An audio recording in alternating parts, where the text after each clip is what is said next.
In every era, someone's ego rewrites the story. This is Ego Eras. After they were reunited, June and Jennifer Gibbons were no longer the same. Something dark had taken root in their silence. Their bond was still unbreakable, but now, it was heavy, suffocating, and full of fear. They began to write more stories, stranger than before. Tales of love twisted into madness, of power that destroyed everything it touched. In their diaries, the line between fantasy and reality began to blur. They started sneaking out at night, breaking into stores, stealing trinkets, food, and money. At first, it was harmless mischief. But then, it wasn't. One night, they poured gasoline on the floor of a tractor showroom and set it on fire. They stood outside, hand in hand, watching the flames consume the building. No panic. No screams. Just quiet fascination, two figures watching their secret world burn. When they were caught, the police were confused. The girls barely spoke, barely reacted. Their silence was unnerving, almost unnatural. The court didn't know what to do with them.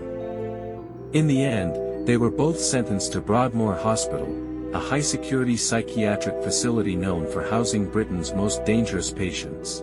For June and Jennifer, Broadmoor was a nightmare. They were surrounded by screaming voices, locked doors, and endless white walls. And yet, they remained silent, still moving in perfect sync, still lost inside their own world.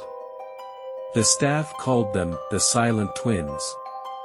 They became an unsolved riddle that no doctor could decode. Even the other patients avoided them.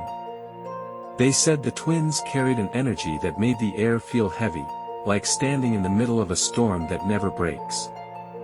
Inside their notebooks, the darkness deepened. Jennifer began to write things that frightened even herself. She wrote that she felt cursed. That she couldn't live without June, but couldn't live with her either. June's diary mirrored the same pain. She wrote, "One of us has to die, so the other can live." As the years passed, Jennifer became quieter, weaker. June seemed to grow stronger, as if absorbing her sister's energy. The nurses didn't notice at first, they thought Jennifer was just exhausted. But something strange was happening between them. One evening, June wrote a single chilling line in her diary, "We decided that one must go. I am not ready to die. She has chosen." A few days later, the twins were told they would be transferred to a less secure hospital, a sign of progress, of hope. For the first time in years, they smiled. But on the morning of the transfer, Jennifer looked at June and whispered, "I think I'm going to have to die." June didn't reply. She simply nodded. As they rode in the van to their new facility, Jennifer leaned against her sister's shoulder. When they arrived, she was motionless. Her pulse was gone. No struggle, no warning, her heart had simply stopped. The doctors ran every test imaginable. No poison.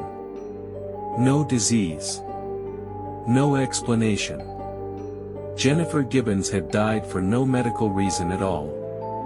June didn't cry.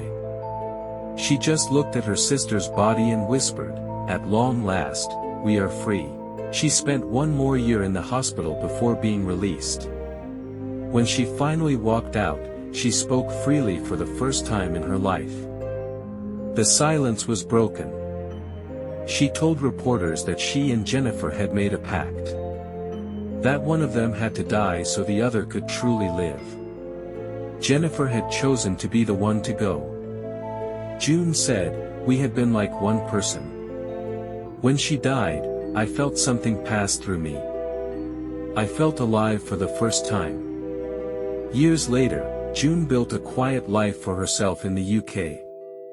She still writes occasionally. She still dreams of Jennifer. but she no longer hears her voice. When asked what it was like to lose the only person who ever truly understood her, June smiled softly and said, "We were one soul in two bodies. She gave me life by giving up hers. And maybe that's what the world could never understand. That their silence wasn't madness. It was devotion. A love so powerful, it blurred the line between life and death.